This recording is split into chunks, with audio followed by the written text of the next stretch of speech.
اعوذ باللہ من الشیطان الرجیم، بسم اللہ الرحمن الرحیم۔ قرآن سینٹر دہلی کے اس بیسک قرآن پروگرام میں آپ سبھی کا خیر مقدم ہے۔ ہمارے اس پروگرام کا مقصد یہ ہے کہ بچوں کو اور جو بھی اس میں شریک ہیں، ہر عمر کے بچے، ان کو قرآن صحیح ڈھنگ سے پڑھنا آئے اور ساتھ ہی وہ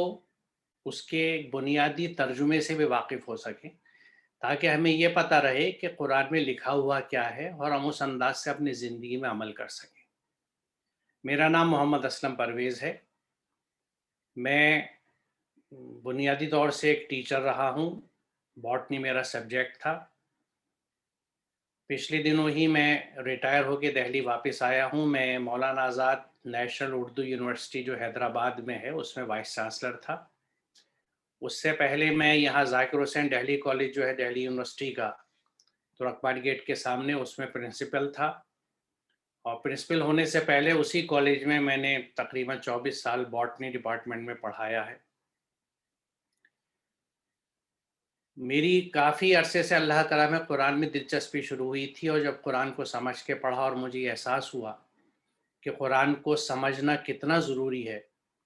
تو اسی کے تحت اللہ نے میرے ہاتھوں ذاکر نگر میں قرآن سینٹر بنوایا، جہاں یہ پروگرام ہم پیچھے 7 سال سے چلاتے رہے ہیں، جس میں ہم 9th کلاس کے بچے کو داخلہ دیا کرتے تھے، اور 2 سال انہیں ہم سائنس ترجمے سے پڑھاتے تھے۔ لیکن جب سے کووڈ-19 ہوا، کورونا کا سلسلہ شروع ہوا، تو کلاسز بند ہو گئیں، تو ہمارا وہ سینٹر بھی بند ہے جس میں کلاسز اب نہیں ہو رہی ہیں۔ اسی وجہ سے ہم نے سوچا کہ ہم اس پروگرام کو اب آن لائن لا سکیں، تو یہ آج سے اس کی شروعات ہے، اور جو لوگ اس پروگرام میں جڑے ہیں میں ان کا خیر مقدم کرتا ہوں۔ میں آج اپنی چھوٹی سی گفتگو میں یہ چاہوں گا کہ آپ سب لوگوں کو یہ بات سمجھا سکوں کہ قرآن فہمی کی اہمیت کیا ہے، ہم قرآن کیوں سمجھنا چاہتے ہیں اور قرآن ہمیں کیوں سمجھنا چاہیے۔ اسی سلسلے میں کچھ قرآن کی آیتیں آپ کے سامنے رکھوں گا۔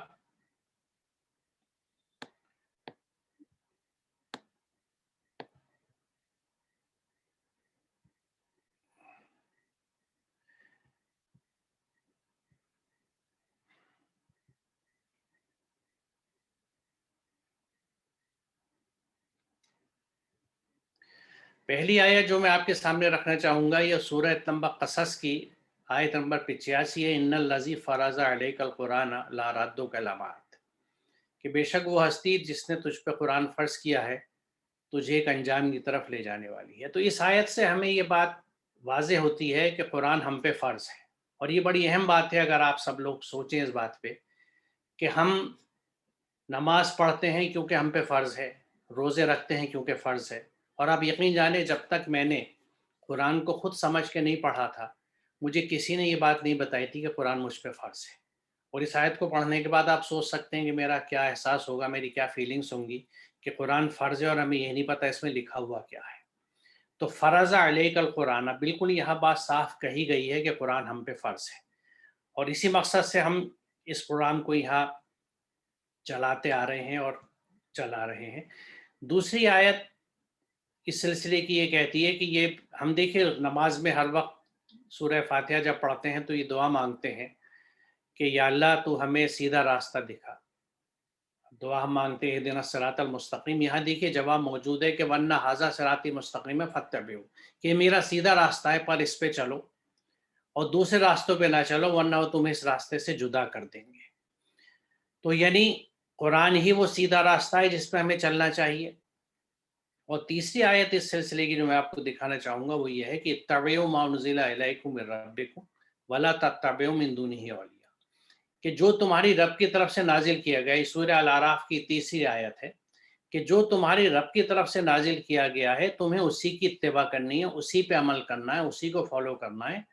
اور کسی اور ولی اللہ کی پیروی نہیں کرنی، یعنی کسی اور کو فالو نہیں کرنا۔ تو دیکھیے 3 آیتیں اتنی اہم ہیں۔ پہلی آیت تو یہ ہے جو ہمیں یہ بتاتی ہے کہ قرآن ہم پہ فرض ہے، اور اپنے طور سے اگر ایک رخ سے دیکھیں تو یہی بات بہت بھاری ہے کہ قرآن یہ کہہ رہا ہے کہ قرآن ہم پہ فرض ہے، اب اگر قرآن ہم پہ فرض ہے اور ہمیں یہی نہیں پتہ اس میں لکھا ہوا کیا ہے، تو ہم کس طرح قرآن کا حق ادا کر رہے ہیں؟ دوسری جگہ یہ کہا گیا ہے کہ ہمیں صرف قرآن کے کہنے پہ عمل کرنا ہے، اتبعوا یعنی اتباع کرو، فالو کرو جو تمہاری رب کی طرف سے نازل ہوا، اتبعوا ما انزل الیکم من ربکم، تمہاری رب کی طرف سے جو نازل ہوا اس کی اتباع کرنی ہے، اور کسی اور ولی کی، کسی دوست کی، سرپرست کی، کسی کی اتباع نہیں کرنی، یعنی کسی کے کہنے پہ نہیں چلنا۔ اس کو آسان زبان میں ہم یہ کہہ سکتے ہیں کہ ہمیں صرف قرآن کے کہنے پہ چلنا ہے۔ اب سوال یہ، اگر قرآن کے کہنے پہ چلنا ہے اور ہمیں یہی نہیں پتا قرآن میں لکھا ہوا کیا ہے، تو آپ بتائیے ہم کس چیز پہ عمل کرتے ہیں؟ آج صورتحال یہ ہے کہ قرآن کے چند احکامات ہم نے چن لیے ہیں صدیوں سے، اور وہ نسل در نسل، پیڑھی در پیڑھی چلے آ رہے ہیں۔ ہر ماں اپنے بچوں کو، ہر باپ اپنے بچوں کو، ہر امام اپنے مقتدیوں کو یہ بات بتاتا ہے کہ بھئی نماز پڑھو فرض ہے، روزے رکھو فرض ہے، زکوٰۃ دو فرض ہے، اور اگر تمہارے حالات ہوں اور اتنا مال ہو تو تم حج کرنے چلے جاؤ یا عمرہ کراؤ۔ یقیناً یہ احکامات قرآن کے ہیں، نماز بھی فرض ہے، روزہ بھی فرض ہے، حج بھی فرض ہے، زکوٰۃ بھی فرض ہے، لیکن کیا اس کے علاوہ اتنی بڑی کتاب میں، اتنی عظیم کتاب میں کوئی اور احکامات نہیں ہیں؟ ہم کبھی اس بات پہ نہیں سوچتے؟ ہمارے گھر کے کام کاج میں، کاروبار کے کام کاج میں، نوکری کے کام کاج میں ذرا سی اونچ نیچ ہوتی ہے تو ہم سوچ وچار کرنے لگتے ہیں۔ ہم کبھی یہ نہیں سوچتے کہ اتنا موٹا سا قرآن جس کو ہم نے جزدان میں لپیٹ کے اوپر رکھا ہوا ہے، کیا یہ ہمیں صرف نماز کا، روزے کا حکم دیتا ہے؟ اس میں اور کچھ نہیں ہے؟ کبھی ہم نے سوال نہیں کیا۔ جبکہ حقیقت یہ ہے کہ قرآن کا ہر حکم ہم پہ یکساں برابر کا فرض ہے۔ اگر قرآن ہمیں اقیم الصلاۃ وآتوا الزکوٰۃ کے تحت ہمیں صلاۃ اور زکوٰۃ کو فرض قرار دیتا ہے، تو قرآن کے اور بھی یہ حکم ہیں جو ہم پہ فرض ہیں، لیکن چونکہ قرآن ہم سمجھ کے پڑھتے نہیں، اور بدقسمتی سے کوئی ہم کو منہ کھول کے یہ بات بتاتا نہیں ہے کہ قرآن کے دیگر احکامات پہ بھی عمل کرنا ضروری ہے۔ ہم قرآن کے معاملے میں اپنی مرضی سے نہیں چل سکتے کہ جو کچھ چیزیں تھیں اٹھا لی، ان پہ عمل کر لیا فرض کہہ کے، اور باقی چیزوں کو ہم نہیں جانتے۔ تو ان تین آیتوں میں قرآن کو فرض بتایا گیا ہے، یہ بتایا گیا ہے کہ ہمیں صرف قرآن کے ہی کہنے پہ چلنا ہے، اور تیسری بڑی اہم بات یہ بتائی گئی ہے کہ یہی سیدھا راستہ ہے اللہ کا، جس کی ہم ہر نماز میں دعا مانگتے ہیں، اور اس راستے پہ اگر ہم نہیں چلیں گے تو اللہ ہمیں بھٹکا دے گا۔ ہم سیدھے راستے پہ نہیں چلیں گے تو بھٹکیں گے، ظاہر ہے۔ اگر آپ کو سپوز کیجئے علی گڑھ جانا ہے تو علی گڑھ کی بس میں بیٹھیں گے جبھی تو علی گڑھ پہنچیں گے آپ اگر شملہ جانے کی بس میں بیٹھ جائیں گے جو شملہ جا رہی ہے تو علی گڑھ کبھی نہیں پہنچ سکتے، لاکھ دعائیں مانگتے رہیے کہ اللہ ہمیں علی گڑھ پہنچا دے، آپ کو علی گڑھ کی بس میں بیٹھنا پڑے گا۔ تو قرآن کو سمجھنا ہوگا اور اس پہ عمل کرنا ہوگا، اور اس کے بتائے ہوئے راستے پہ چلنا ہوگا، وہی سیدھا راستہ ہوتا ہے۔ اور یہاں بھی دیکھیے اس آیت میں اس بات کی وضاحت کی گئی ہے کہ یہ کتاب ہم نے تمہاری طرف برحق نازل کی ہے، لہٰذا تم اللہ ہی کی بندگی کرو، دین کو اسی کے لیے خالص کرتے ہوئے، یاد رکھو دین خالص اللہ کا حق ہے۔ یہاں دین لفظ جو ہے یہ، اس کا مطلب اطاعت یعنی عمل کرنا، فالو کرنا، اتباع کرنا، اور قانون یعنی دین کا مطلب قانون بھی ہے، دین کا مطلب اطاعت بھی ہے۔ یعنی دین خالص اللہ کا حق ہے، اس کا مطلب کیا ہے کہ ہمیں صرف اللہ کی اطاعت کرنی ہے، یعنی اللہ کا حکم ماننا ہے، اور اللہ کے بتائے ہوئے قانون پر ہی چلنا ہے، اس میں کسی اور کا حق نہیں ہے۔ یہ بات، اس بات کی وضاحت ہے اس آیت میں کہ یاد رکھو دین خالص اللہ کا حق ہے۔ یہ سورہ زمر کی آیت نمبر 2 اور 3 ہے، آپ خود اپنے ہاں ترجمے میں اس کو دیکھ سکتے ہیں۔ تو دین خالص اللہ کا حق ہے، یعنی قانون اللہ کا ہے، حکم اللہ کا ہے، اور بات پھر وہی آتی ہے کہ اگر ہم نے قرآن سمجھ کے نہیں پڑھا تو نہ ہمیں اس کا قانون معلوم ہے، نہ اس کا حکم معلوم ہے۔ یہ جو کلمہ ہے ہمارا، جو بنیاد ہے ایمان کی، لا الہ الا اللہ محمد رسول اللہ، اس پہ اگر آپ غور کریں تو یہ انکار سے شروع ہوتا ہے کہ لا الہ، کوئی اللہ نہیں ہے الا اللہ، سوائے اللہ کے۔ یعنی دو مرحلے ہیں یہ ہماری زندگی میں آتے ہیں جب سے ہم ہوش سنبھالتے ہیں، کہ پہلا مرحلہ یہ ہوتا ہے کہ ہم اور اللہوں کو ہٹائیں، ان کا انکار کریں، ان کے کہنے پہ نہ چلیں، لا الہ الا اللہ، سوائے اللہ کے۔ تو یہاں پہ جو لا الہ کا مرحلہ ہے یہ بہت اہم ہوتا ہے، اس لیے کہ اکثر ہم، بلکہ میں آپ ہی سے سوال کروں گا جو سمجھ سکتے ہیں، جو کم از کم بڑے بچے ہیں، کہ اگر ہمیں پتہ نہیں قرآن میں کیا لکھا ہوا ہے تو ہم اپنی زندگی کیسے گزارتے ہیں؟ مثال کے طور پہ ہم کس طرح بولتے ہیں، کس طرح رہتے ہیں، کس طرح کا لباس پہنتے ہیں، کس طرح کے معاملات ہیں ہمارے، ہم آپس میں تعلقات کیسے رکھتے ہیں، ہمارے پڑوسیوں سے کیسے تعلقات ہیں، رشتہ داروں سے کیسے تعلقات ہیں، غیر مسلموں سے کیسے تعلقات ہیں، کیا ہم ان کے بھگوانوں کو برا کہتے ہیں، ان کے تہواروں کو برا کہتے ہیں، ان سے نفرت کرتے ہیں یا ان سے محبت کرتے ہیں، یہ چیزیں ہم کیسے طے کرتے ہیں؟ یہ چیزیں یا تو ہم اپنی خواہش سے طے کرتے ہیں کہ جو ہمارے دل میں آتا ہے وہ کرتے ہیں، یا جو ہمارے گھر والے بتاتے ہیں، یا جو ہمارے خاندان میں طور طریقے ہیں، ہمارے خاندان کے رسم و رواج ہیں، ہم ان چیزوں پہ عمل کرتے ہیں، تو اللہ کے کہنے پہ تو عمل نہیں کرتے۔ اور بنیادی طور پہ یہ چیزیں بھی جو ہیں، مثال طور پہ دوستوں میں، سماج میں جو کچھ ہو رہا ہے،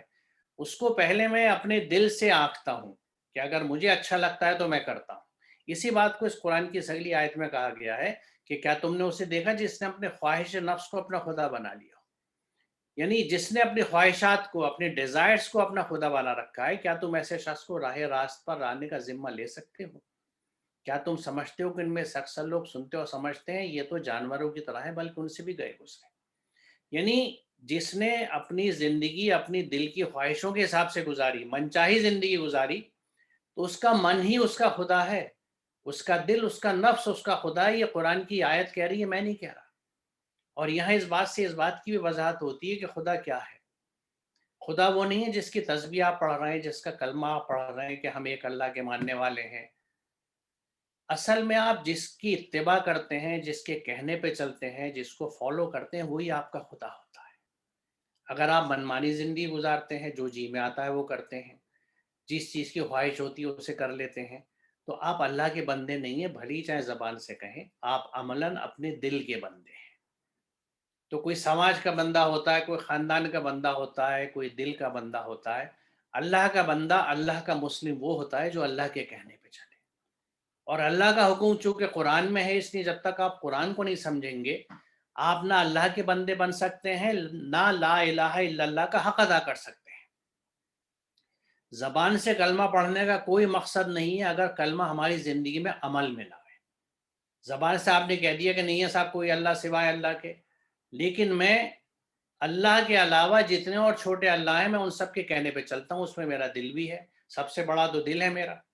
پھر میرا سماج ہے، رسم و رواج ہے، خاندان کی ریت رواج ہیں، اور جیسا دیس ویسا بھیس کے حساب سے جیسے سب کرتے ہیں ویسا میں بھی کرتا ہوں یا میں کرتی ہوں۔ تو اس حساب سے جب ہم چلتے ہیں تو سچی بات یہ ہے کہ ہم کلمے کا حق بھی ادا نہیں کرتے۔ یعنی اگر قرآن ہم نے سمجھ کے نہیں پڑھا، ہمیں یہ نہیں پتا قرآن میں کیا لکھا ہوا ہے، اور اس پہ عمل نہیں کیا، اپنے بچوں کو نہیں سکھایا ان پہ عمل کرنا، تو ہم نے کلمے کا حق بھی ادا نہیں کیا، یعنی ہم مسلمان نہیں ہوئے۔ یہ بات آپ سمجھ لیجئے، سخت بات ہے، لیکن زبانی کلمے سے کوئی مسلمان نہیں ہو جاتا،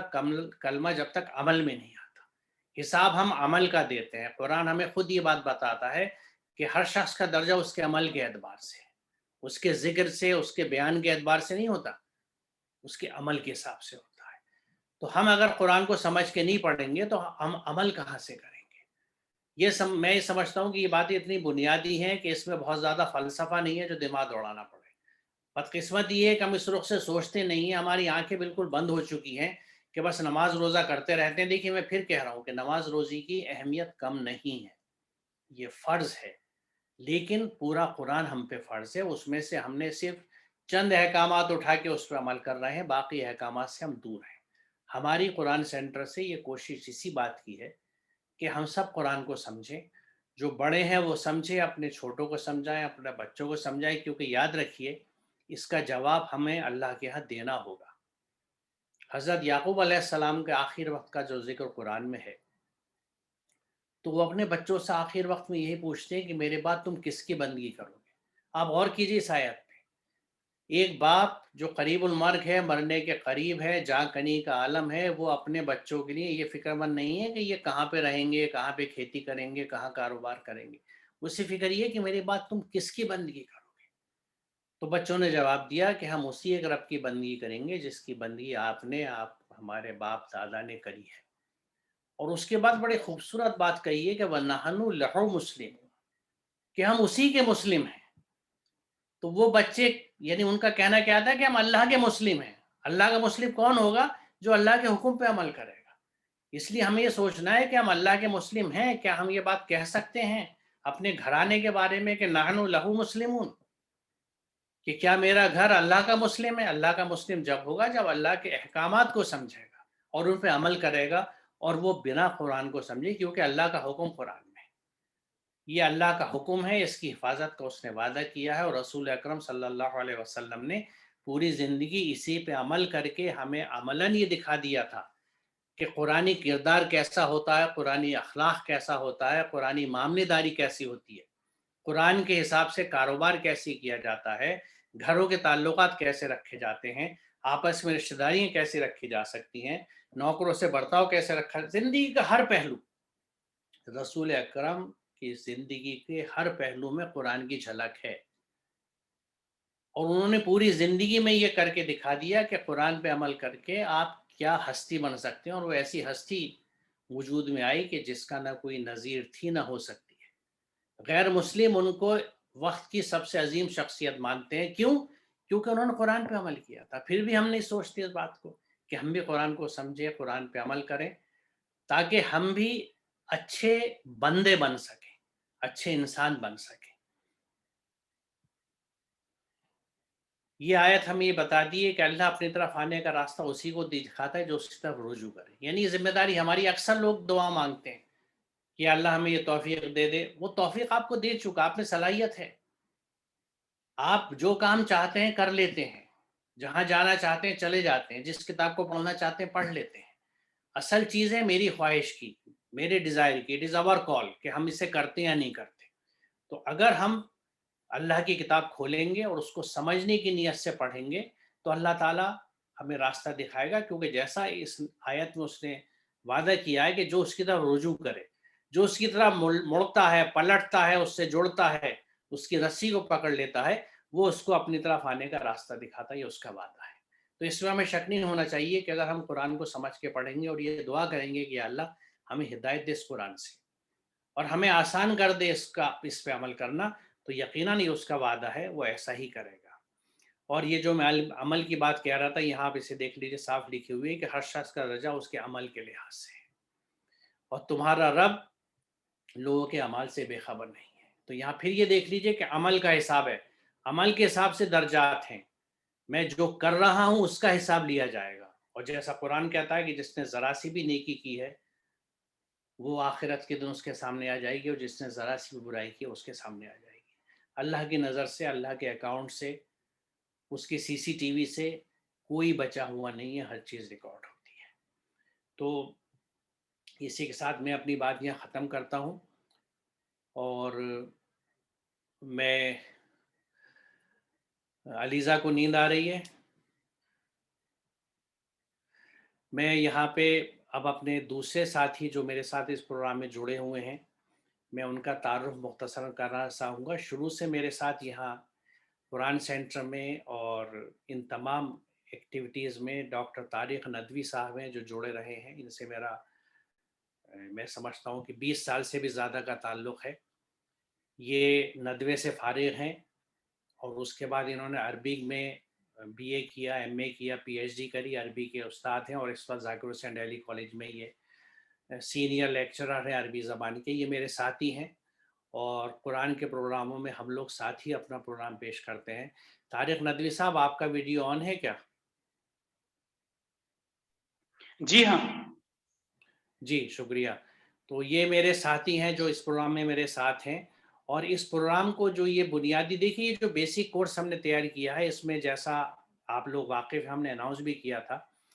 کہ یہ بنیادی قرآن کا سمجھنے کا کورس ہے، اور اس میں 2 گروپ ہم نے بنائے ہیں۔ ایک گروپ ہے چھوٹے بچوں کا 4 سال سے 7 سال کا، اور دوسرا گروپ 8 سال سے 14 15 16 یا جتنے سال کے بھی بچے یا نوجوان ہیں ہمارے، ان سب کے لیے ہے۔ ان دونوں گروپ میں سب سے پہلے ہم نورانی قاعدے کے حساب سے بنیادی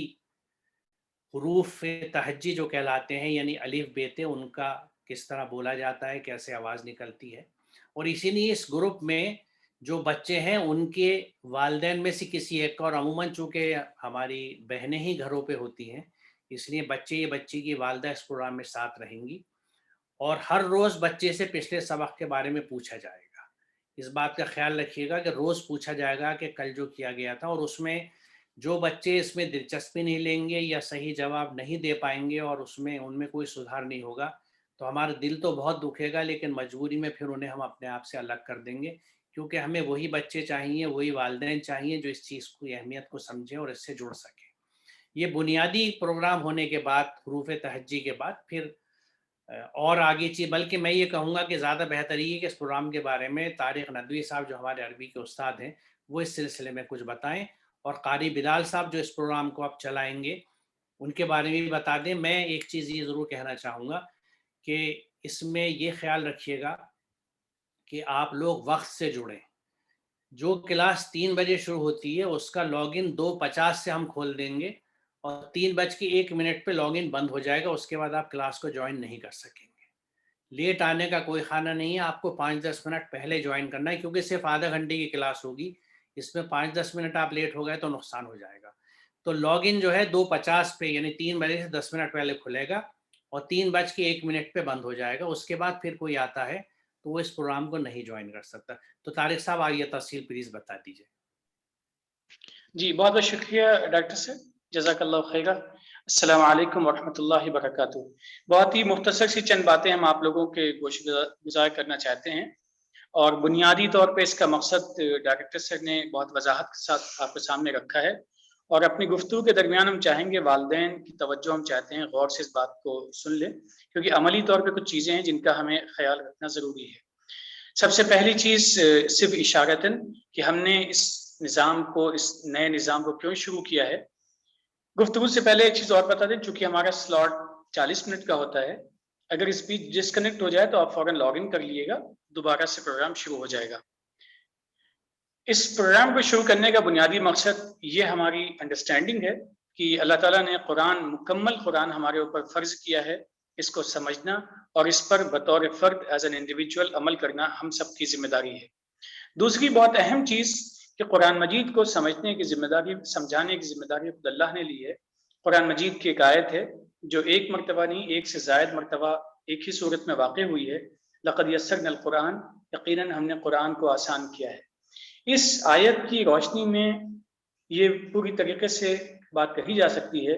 کہ جہاں بھی خواہش پیدا ہوگی، اللہ تعالیٰ قرآن کو سمجھنا اس انسان کے لیے آسان کر دے گا۔ تیسری بہت اہم چیز سلیبس ہمارا کیا ہے، جیسا کہ ابھی ڈاکٹر صاحب نے بتایا ہے، اور مزید تفصیل سے سلیبس کے بارے میں ہمارے رفیق کار جو اس کورس کو باقاعدگی سے جنہوں نے بنایا ہے اور جو آپ کو بچوں کو پڑھائیں گے، قاری بلال صاحب، وہ تفصیل سے بتائیں گے۔ بنیادی طور پہ ہم نے اس میں اس بات کا خاص خیال رکھا ہے کہ حروف کی پہچان ہو جائے، الفاظ کی پہچان ہو جائے، اور قرآن کا مفہوم سمجھنے میں بعد کے دنوں میں بچوں کو سہولت ہو، اتنی معلومات ہم بنیادی طور پہ بچوں کو دے دیں۔ قرآن کی دعائیں ان کو معلوم ہو جائیں، قرآن کے الفاظ معلوم ہو جائیں، اور بہت اہم بنیادی باتیں بھی تھوڑی بہت کم از کم انہیں معلوم ہو جائیں۔ تو اس میں دو حصے کیے ہیں، ایک تو بیسک قرآنک عربک ہے، Arabic 1، basic Quranic Arabic 2۔ Basic Quranic Arabic 1 group کے لیے چھوٹے بچے ہیں 4 to 7، and then 7 and above age کے بچوں کے لیے دوسرا گروپ رکھا ہے۔ آخری بات، ہم نے اس پروگرام کو 2 مقاصد سے رکھا ہے۔ اللہ کا حکم ہے، ثواب کی مکمل امید ہے، اور اس میں شامل ہونے والا ہر شخص ثواب کا مستحق ہے اور ثواب کی پوری امید ہے۔ لیکن اس دنیاوی نظام میں نتائج پر بھی نگاہ رکھنا ضروری ہے۔ نتائج پر نگاہ رکھنے کے لیے وقت کی پابندی بے انتہا ضروری ہے۔ وقت کی پابندی اگر نہیں کر سکتے ہیں تو کسی بھی کام میں نتیجہ امید کے مطابق نہیں مل سکتا ہے۔ اس لیے جیسا کہ ڈائریکٹر صاحب نے پہلے بھی بات کہی آپ سے کہ وقت سے پہلے کلاس میں حاضر ہونا لازمی ہے۔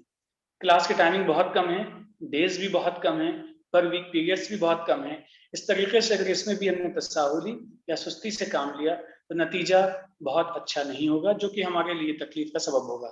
اور یقیناً آپ کے لیے بھی، کیونکہ آپ بھی ٹائم لگائیں گے اپنا، آپ کے بچوں کا وقت یہاں پہ لگے گا، اور اگر وقت لگانے کے بعد بھی نتیجہ رزلٹ صحیح سے نہیں ملتا ہے تو یہ اپنے آپ میں ایک تکلیف کی چیز ہوگی۔ اب ہم گزارش کریں گے اپنے اس پورے نظام